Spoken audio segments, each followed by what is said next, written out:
ఆ భగవంతుడి దయతో, సినిమా ఇండస్ట్రీలో ఉన్న పెద్దలందరి దయతో, ప్రేమతో 37 సంవత్సరాలు మీ ముందు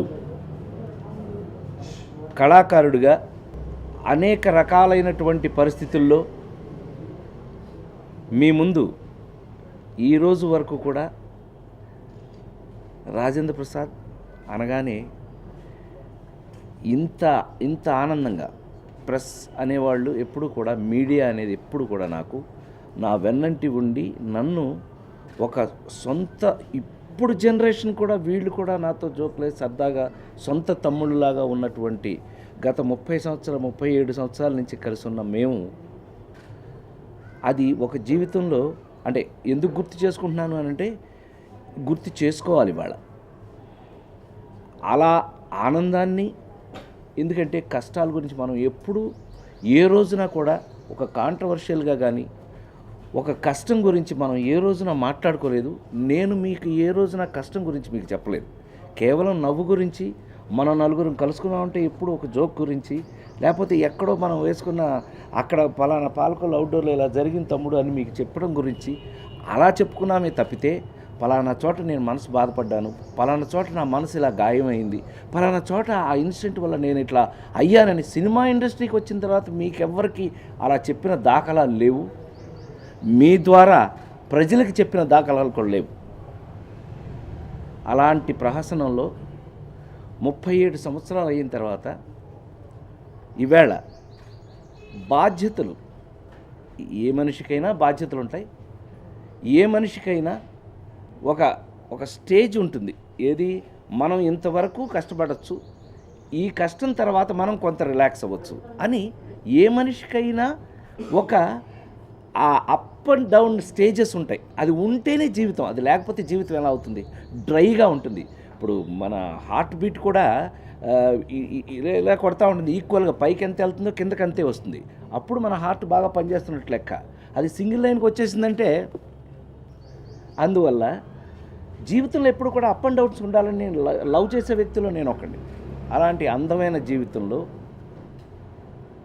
37 సంవత్సరాల సినిమా ఇండస్ట్రీ జీవితంలో నా బాధ్యతల్ని, అంటే సినిమాలో నటుడుగా నా బాధ్యతలు నేను నెరవేరుస్తూ, మనిషిగా, ఒక వ్యక్తిగా, ఒక తండ్రిగా, ఒక భర్తగా, ఒక తమ్ముడుగా, అన్నదమ్ములు అక్క చెల్లెళ్ళ మధ్యన తల్లి లేకుండా పెరిగినవాడిని నేను.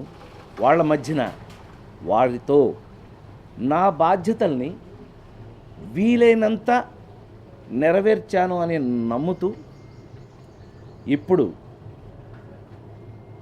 కొడుకు పెళ్ళి కూడా అయిపోయాక, అంటే మీరందరూ మళ్ళీ వెంటనే ఆహా ఏంటి మళ్ళీ ఫ్రెష్ అయ్యాడా అని అనుకోదు. ఫ్రెష్ తప్పేం లేదు. కొడుకు పెళ్ళి అయిపోయిన తర్వాత ఎవరైనా ఫ్రెష్ అవ్వాలని కోరుకుంటారు. నేను కూడా అలాగే ఫ్రెష్ అయిపోయిన తర్వాత ఒక అద్భుతమైన టైం, ఒక కొంత, ఎందుకనంటే ముఖ్యమైన విషయం మీ అందరికీ చెప్పాలి. సినిమా నటులు ప్రపంచంలో అనేక రకాలు ఉంటారు. కానీ ఆ మహానుభావులు అందరి గురించి మనం మాట్లాడుకునే టైం మనకు ఇప్పుడు లేదు. కాబట్టి కేవలం నా పరంగా నేను మాట్లాడాలి అని అంటే కనుక ఎప్పుడు నా గుండె మీద చేసుకుని నాకు సాటిస్ఫాక్షన్ ఉంది. హీరోగా నటించినప్పుడు, అంటే అంతకుముందు నేను సపోర్టింగ్ వేషాలు వేసిన, ఇప్పుడు జులై వరకు యాక్ట్ చేస్తున్నా కూడా మనం నవ్వుని మీతో పంచుకున్నాను. నేను నవ్వు ఎలా పంచుకున్నాను అని అంటే, ఒక టికెట్ కొని మీరు థియేటర్లోకి వస్తే మీరు ఇంటికి వెళ్ళేటప్పుడు నవ్వు వెంట తీసుకెళ్ళారు. ఒక ఆ నలుగురు లాంటి సినిమాలో యాక్ట్ చేస్తే మీలో ఒక భావాన్ని, మీలో ఒక సొంత తండ్రిని, మీ బాబాయిని, మీ మామయ్యని ఎవరినో చూసినట్టుగా మీ మనసుతో పాటు మీ భావాన్ని ఇంటికి తీసుకెళ్ళారు. సో మీరు వస్తే నేను ఏదో ఒకటి ఇచ్చి పంపడం నాకు అలవాటైంది. అది నాకు చాలా ఆనందమైన విషయం. ఎందుకనంటే ఒక మనిషిగానే ఇంటికి ఏదైనా వస్తే తింటావా అని అడగటం మన సంస్కారం, మన పెంచిన సంస్కారం అది.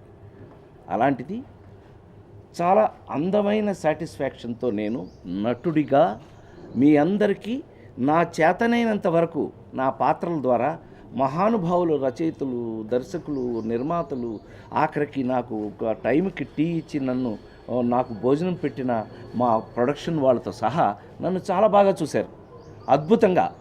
మరి ఆ భగవంతుడి దయ వల్ల 37 సంవత్సరాలకి ఇప్పుడు ఇంకా మీ ముందు సినిమాల్లో నటిస్తూనే ఉన్నందుకు నేను ఎంతో బాధ్యతాయుతంగా, ఎంతో ఆనందంగా, ఎంతో మరి ముఖ్యంగా సమాజం పట్ల, నేను అదే చెప్పాను ఇందాక, నవ్వించిన ఆ బాధ్యత సమాజం పట్ల మనకు ఉండటం వల్ల మనం సేవా కార్యక్రమం అనేది మనం చెయ్యాలి అనేది ఒక బాధ్యత అయిపోయింది నాకు. అయితే ఈ ఆలోచన అంత ముందు ఎందుకు రాలేదు అని అంటే ఇందాక ఆల్రెడీ చెప్పేశాను నేను. సో ఈ రోజున మీ అందరి ముందు సినిమా ఇండస్ట్రీ పెద్దలందరి సహకారంతో, మరి ముఖ్యంగా ఇప్పుడున్న యంగ్స్టర్స్ అందరూ, యంగ్స్టర్స్ అంటే నాకు చాలా ఇష్టం, ఎందుకంటే నేను కూడా నా మనస్తత్వం యంగ్స్టర్. వయసు ఏదైనా పక్కన పెడితే నా నా మనస్తత్వం మాత్రం యంగ్స్టర్స్. యంగ్ అంటే కుర్రతనంగా ఉండాలి, ఎప్పుడు ఒక మంచితో పాటు ఒక సేవా కార్యక్రమాలతో పాటు మనం పరిగెట్టాలి అనుకునే ఒక ఆనందమైనటువంటి ఆ టైప్ ఆఫ్ మనస్తత్వం ఉన్నవాడిని కాబట్టి